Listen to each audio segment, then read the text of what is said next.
মা, মা, এটা কি করছো তুমি? আসলে আমি গোয়াতে যাব, তাই নিজেকে একটু তৈরি করছি। কি উল্টোপাল্টা কথা বলছো তুমি? কি বললাম শুনতে পাসনি? আমি গোয়ায় যাচ্ছি রিল্যাক্স করতে। এখানে কাজ করতে করতে আমি হাঁপিয়ে গেছি। কি বলছো তুমি? কি এমন কাজ করো যে তুমি হাঁপিয়ে গেছো? ও হ্যাঁ, তোকে তো আবার বলতে হবে আমি ঘরের কি কি কাজ করে হাঁপিয়ে গেছি। আসলে তোর তো জানা দরকার, কালকে তুই যখন কাজের লোক রাখবি তাকে তো সব বলে দিতে হবে সে কি কি কাজ করবে। যেমন ধর কালকেই মা, একটা কাজ করো তো, ছাদে আমার একটা জামা আর একটা প্যান্ট শুকোতে দিয়েছি, মনে হয় এতক্ষণে শুকিয়ে গেছে।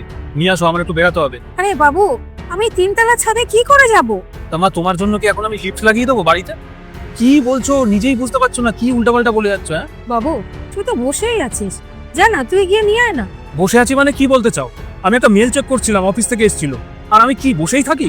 আর তুমি কি মনে করো অফিসে গিয়ে আমি বসেই থাকি? এমনি এমনি আমাকে মুখ থেকে মায়না দিয়ে দেয়। আর অফিসে গিয়ে রীতিমতন আমি কাজ করি, পরিশ্রম করি সারাদিন, তারপরে গিয়ে আমাকে মায়না দেয়। সেই টাকা দিয়ে সংসার চলে। তোমার মতন না যে ঘরের মধ্যে সারাক্ষণ বসে থাকি। আর তুমি কি চাও, যে আমি অফিসেও কাজ করব, আবার বাড়িতে এসে বাড়িরও কাজ করব? তোমাকে আমি কি বা বলেছি? এই ছাদের থেকে একটু জামা কাপড়টা নিয়ে আসতে, সেটা বলেছি বলে তোমার এখন হাঁটু ব্যথা, তোমার কোমর ব্যথা, তুমি বুড়ো হয়ে গেছো, এইসব শুরু হয়ে গেছে। বাহ, ঠিক আছে, তুই রাগ করিস না, আমি নিয়ে আসছি। ও আচ্ছা, তার মানে এই সামান্য তিনতলায় গিয়ে তুমি আমার দুটো জামা নিয়ে আসবে, তার থেকে তোমার এটা মনে চলে আসলো যে তুমি খুব কাজ করে ফেলেছো, তুমি অনেক হাঁপিয়ে গেছো, আর যার জন্য তোমাদের আরাম করার জন্য গোয়া যেতে হবে। ব্যাপারটা তিনতলায় যাওয়ার না, আসলে কি এই বয়সে এসে তুই আমাকে দিয়ে এখনো এত খাটাস। আমি তো ভাবলাম তুই এখন বড় হয়েছিস, আমি এখন একটু আরাম করবি। তা তো হলোই না, উল্টো তুই আমার জীবনটাকে অতিষ্ঠ করে দিয়েছিস।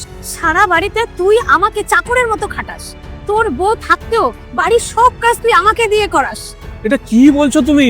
মা ঠিকই বলছে, আর মার গোয়া যাওয়ার টিকিট আমিই কেটে দিয়েছি।